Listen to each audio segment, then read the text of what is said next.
نحمده ونصلي على رسوله الكريم اما بعد فاعوذ بالله من الشيطان الرجيم بسم الله الرحمن الرحيم رب اشرح لي صدري ويسر لي امري واحلل عقدة من لساني يفقهوا قولي. السلام علیکم ورحمۃ اللہ وبرکاتہ. ہمارا آج کا موضوع ہے صبح و شام. اسلام زندگی کا ایک مکمل پروگرام ہے، یعنی اسلام میں ہمیں جو تعلیمات دی گئی ہیں وہ تمام زندگی پر حاوی ہیں. کوئی بھی ایسا گوشہ نہیں جس کے بارے میں ہمیں رہنمائی نہ ملتی ہو. وہ آدمی کی پوری زندگی کا احاطہ کیے ہوئے ہے، کیونکہ اللہ نے ہم کو پیدا کیا اور اللہ ہی نے رہنمائی فراہم کی، اللہ ہی نے پیغمبر بھیجے، اور اللہ تعالیٰ ہی ہم کو سب سے زیادہ بہتر طور پر جانتا ہے کہ ہماری کیا ضرورت ہے. لہذا اس نے ہماری تمام ضروریات اس سلسلے کی پوری کی. صبح سے شام تک اور شام سے صبح تک زندگی کا کوئی لمحہ ایسا نہیں ہے جو اسلام کے دائرہ سے باہر ہو. ایک مومن رات کو سو کر صبح سویرے اٹھتا ہے. وہ سب سے پہلے اپنے جسم کو پاک کرتا ہے اور وضو کر کے فجر کی نماز ادا کرتا ہے. یہ گویا مومنانہ زندگی کا آغاز ہے، یعنی بگننگ ہے، جو پاکیزگی اور عبادت سے شروع ہوتی ہے. اس کے بعد صبح سے دوپہر تک کا وقت معاشی دوڑ دھوپ کا وقت ہے، یعنی دنیا کے کام کاج کرتا ہے انسان. تاہم اس دوڑ دھوپ کے دوران مومن مسلسل خدا کو یاد رکھتا ہے، یعنی ذکر کرتا رہتا ہے. وہ ہر معاملہ میں خدا کی مقرر کی ہوئی حد کی پابندی کرتا ہے. اور یہ بھی ایک عبادت ہے کہ انسان ہر کام اس طرح کرے جیسے اللہ تعالیٰ چاہتا ہے، وہاں رک جائے جہاں وہ روکتا ہے. لین دین میں وہ دیانتداری کا انداز اختیار کرتا ہے، یعنی ٹرسٹ وردی ہوتا ہے اس کا کیریکٹر. لوگوں کے ساتھ ملنے جلنے میں وہ پوری طرح اسلامی اخلاق کو اپنائے ہوئے ہوتا ہے، یعنی خندہ پیشانی کے ساتھ، خوش دلی کے ساتھ، دوسروں کی کیئر کرتے ہوئے، دوسروں کو اپنی اذیت سے بچاتے ہوئے. اس طرح دوسری نماز کا وقت آ جاتا ہے جو دوپہر بعد یعنی ظہر کے وقت پڑھی جاتی ہے. یہ ظہر کی نماز ہے. ظہر کی نماز کی صورت میں وہ اللہ سے اپنے تعلق کو اثر نو زندہ کرتا ہے، یعنی پھر ایک دوبارہ اپنے تعلق کو اسٹرانگ کرتا ہے جو دنیا کے کام کاج کے دوران کمزور ہو گیا تھا. اپنے جسم اور اپنے روح کو وہ پاک کر کے دوبارہ زندگی کی جدوجہد میں شریک ہو جاتا ہے. وہ ایک بااصول انسان کی مانند اپنی سرگرمیوں میں مصروف ہو جاتا ہے، یعنی اس کی زندگی میں جہاں دوسرے انسانوں کے جذبات کا خیال رکھنا ہے اور دیانتداری اختیار کرنا ہے، وہاں وہ اصولوں کا بھی پابند ہوتا ہے. یہاں تک کہ تیسری نماز کا وقت آ جاتا ہے جس کو عصر کی نماز کہا جاتا ہے. اب وہ پھر نماز کی طرف رجوع کرتا ہے. وہ پھر خدا کی رحمتوں میں سے اپنا حصہ لیتا ہے تاکہ اگلے مرحلے میں وہ اس کے کام آ سکے. اس طرح مومن کے لمحات گزرتے رہتے ہیں یہاں تک کہ سورج غروب ہوتا ہے اور چوتھی نماز کا وقت آ جاتا ہے جس کو مغرب کی نماز کہا جاتا ہے. اب مومن اپنے کام کو چھوڑ کر پھر نماز کی طرف متوجہ ہو جاتا ہے. وہ مقرر قاعدے کے مطابق نماز ادا کرتا ہے اور اس سے دینی اور روحانی غذا لے کر باہر آتا ہے. اس کے بعد وہ نماز سے حاصل کیے ہوئے دینی ذہن کے تحت اپنی ضروریات پوری کرتا رہتا ہے یہاں تک کہ پانچویں نماز کا وقت آ جاتا ہے جس کو عشاء کی نماز کہا جاتا ہے. عشاء سے فراغت کے بعد مومن اپنے بستر پر جاتا ہے اور اپنے دن بھر کے کام کا احتساب کرتے ہوئے سو جاتا ہے تاکہ صبح سویرے اٹھ کر وہ زیادہ بہتر طور پر اپنے اگلے دن کا آغاز کر سکے. تو اس سے یہ پتہ چلتا ہے کہ ایک مومن کی زندگی کس طرح دین اور دنیا کے درمیان ایک معتدل زندگی ہوتی ہے، اور خصوصی طور پر مختلف اوقات میں دن کے جو مختلف حصے ہیں ان میں نماز پڑھنا جو ہے مسلسل اپنے تعلق کو اللہ تعالیٰ سے مضبوط کرنا ہے اور روحانی طور پر خود کو اسٹرانگ کرنا ہے. اور اس کے ساتھ ساتھ یہ ایک زبردست ٹائم مینجمنٹ کا ذریعہ بھی ہے کہ اس طرح انسان اپنے کاموں کی تقسیم بھی کر لیتا ہے کہ کس وقت میں اس کو کیا کام کرنا ہے. کیونکہ اگر سارا دن انسان صرف ایک ہی کام کرتا رہے اور اس میں کوئی بریک نہ آئے، اور اگر بریک آئے بھی تو اس میں انسان سگریٹ چائے وغیرہ سے اپنے آپ کو بہلائے، تو اس سے انسان کی روح ترقی نہیں کرتی، اور انسان زیادہ اپنے ساتھ اور دوسروں کے ساتھ زیادہ بھلائی کا کام نہیں کر سکتا. انسان کے اندر جسمانی ضروریات کے علاوہ اس کی روحانی ضروریات ہوتی ہیں، اس کی جذباتی ضروریات ہوتی ہیں. کبھی انسان کے اندر خوشی کے جذبات ہوتے ہیں، کبھی غصے کے ہوتے ہیں، کبھی وہ غمگین ہوتا ہے، کبھی وہ کسی چیز پر پریشان ہوتا ہے. تو ہمیں زندگی میں اس طرح کے کئی مسائل درپیش آتے ہیں. اب ہوتا یہ ہے کہ اگر ہمارا تعلق کسی ایسی ہستی سے نہ ہو جس پر ہمیں مکمل اعتماد اور بھروسہ ہو، جو ہمارے مسائل حل کر سکتی، جو ہمارے لیے ہمارے دکھوں کو دور کر سکتی، جو مشکل وقت میں ہمارے لیے ایک سہارا ہو، تو انسان کی زندگی مزریبل ہو کر رہ جاتی.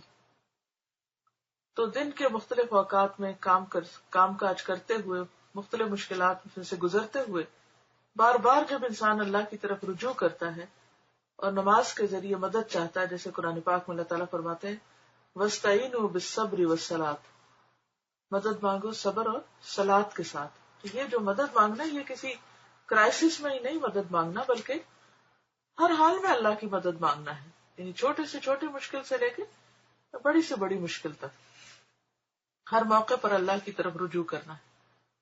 تو اس طرح انسان ایک بہتر اور پرسکون زندگی بسر کرتا ہے، اور دنیا کی مشکلات میں اس کے لیے ایک اطمینان کی راہ پیدا ہو جاتی ہے، جس پر چل کر انسان زیادہ پروڈکٹیو انسان کے طور پر زندگی بسر کر سکتا ہے. تو ہم سب کے لیے ضروری ہے کہ ہم اپنے وقت کے بارے میں بھی کانشیس ہوں، اور جو ذمہ داریاں ہم پر عائد ہوتی ہیں ان کو بھی پوری طرح نبھانے والے ہوں، گزرے ہوئے وقت پہ پریشان نہ ہوں، مستقبل کے بارے میں تنگی محسوس نہ کریں، اپنا بھی وقت بچائیں، دوسروں کا بھی وقت بچائیں. اور اس کے لیے ضروری ہے کہ مختلف کام مقرر اوقات پر کریں، اور مقرر اوقات پر کرنے کا طریقہ ہمیں نماز ہی سے ملتا ہے.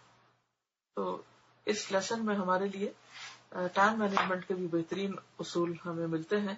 اور اگر ہم دیکھتے ہیں تو نبی صلی اللہ علیہ وسلم کی زندگی میں بھی جو معمولات تھے وہ نمازوں کے اوقات کے آگے پیچھے ہی تھے. مثلا آپ صلی اللہ علیہ وسلم جب مدینہ میں ہوتے تھے تو روزانہ کے معمولات کچھ اس طرح ہوتے تھے کہ فجر سے پہلے کا وقت آپ قیام کے لیے استعمال کرتے، نہیں تہجد کے لیے.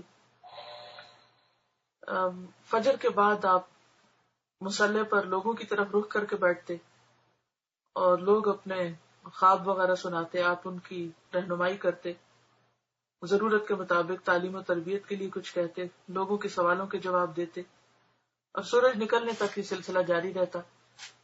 سورج نکل آتا تو پھر صلاۃ الضحیٰ، اشراق اور دہا وغیرہ کی نماز.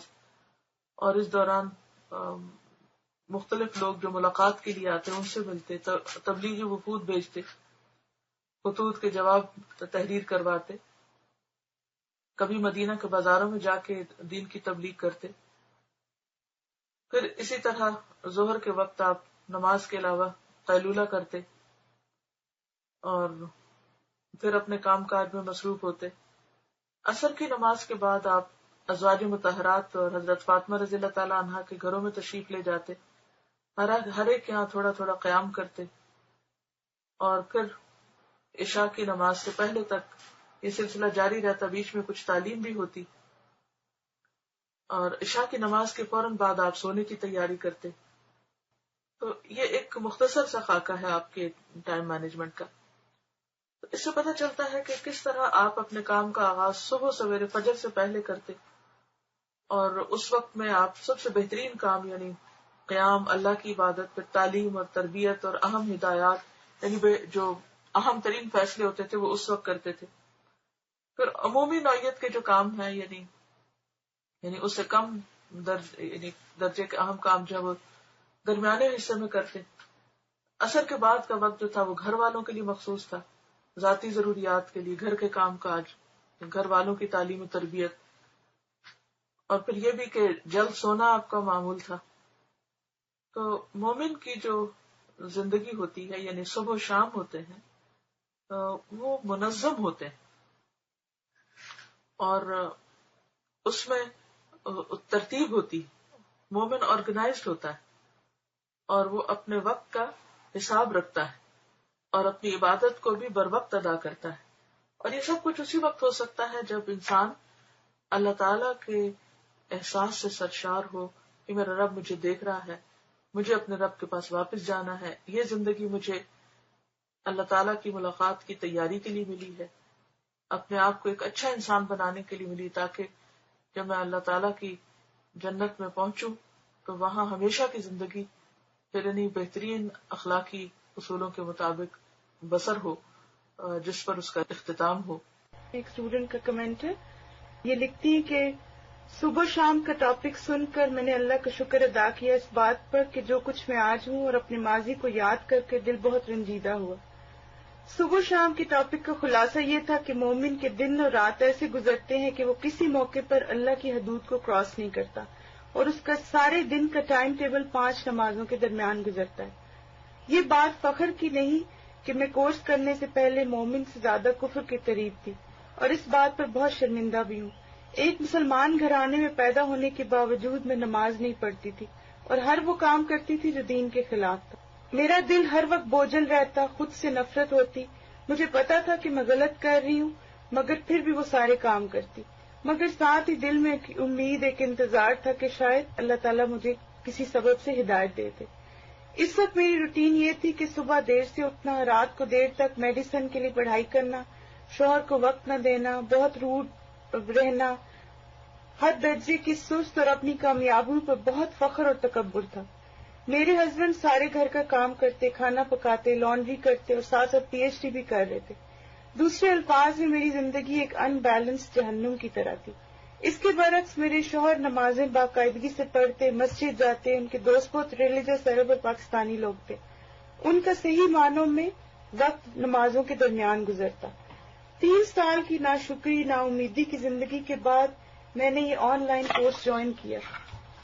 میری زندگی میں سب سے بڑی تبدیلی یہ تھی کہ میں 5 نمازیں پوری کرنے کی کوشش کرتی رہتی ہوں. دوسرے الفاظ میں ایک شیڈیول جس میں نماز، تعلیم القرآن کورس، کلیننگ، کوکنگ، شوہر، فیملی اور دوستوں سے محبت، ان کا خیال رکھنا، اور سب سے اہم اپنے بچے سے محبت، اس کا خیال رکھنا. اور یہ سب میں نے بہت صبر تحمل سے کیا. میں نے میڈیسن کی تعلیم چھوڑ دی کیونکہ وہ میری ہر اہم بات، اہم معاملے، اہم چیزوں کو افیکٹ کر رہی تھی. یہ میرے لیے بہت مشکل تھا کیونکہ میں گولڈ میڈلسٹ تھی، اور USMLE کے 2 سال کے امتحانوں میں بہت سکسیسفل رہی تھی. میرے گھر والے مجھے مسلسل دوبارہ کنٹینیو کرنے میں پریشرائز کر رہے ہیں، مگر الحمدللہ استاذہ، آپ، کورس کی ٹیچرز اور میری فیلو اسٹوڈنٹس کی مدد سے اللہ تعالیٰ نے مجھے صحیح راستے کی طرف ہدایت دی. اب اپنے محبوب کیریئر کا خیال بھی نہیں آتا کیونکہ اللہ نے انسان کو صرف اپنی عبادت کے لیے پیدا کیا، اور میں نے تو ساری زندگی میڈیسن میں ہی لگا دی. جس مقصد کے لیے اللہ تعالیٰ نے پیدا کیا تھا اس کے لیے کچھ بھی نہیں کیا. دوسرے الفاظ میں یہ کہہ سکتے ہیں کہ میں نے پوری زندگی اللہ کے لیے کچھ بھی نہیں کیا. استاذہ، آپ میرے لیے دعا کریں کہ اللہ تعالیٰ مجھے ہدایت پر استقامت دے، کیونکہ میں اپنی ماضی کی غیر ہدایت یافتہ زندگی میں واپس نہیں جانا چاہتی. اللہ تعالیٰ میرے گناہوں اور ذاتوں کو معاف کرے. اللہ تعالیٰ آپ کے دین کے کام میں اور برکت دے، آپ کو کامیابیاں دے، اور آپ کی ہر کام میں مدد کرے. آمین. جزاکم اللہ خیر. تو اللہ تعالیٰ سے دعا ہے کہ اللہ ہمیں بہترین عمل کی توفیق عطا کرے. وآخر دعوانا ان الحمد للہ رب العالمین. سبحانک اللہم وبحمدک، نشہد ان لا الہ الا انت، نستغفرک ونتوب الیک. السلام علیکم ورحمۃ اللہ وبرکاتہ. وعلیکم السلام ورحمۃ اللہ وبرکاتہ. جزاک اللہ خیرا کثیرا.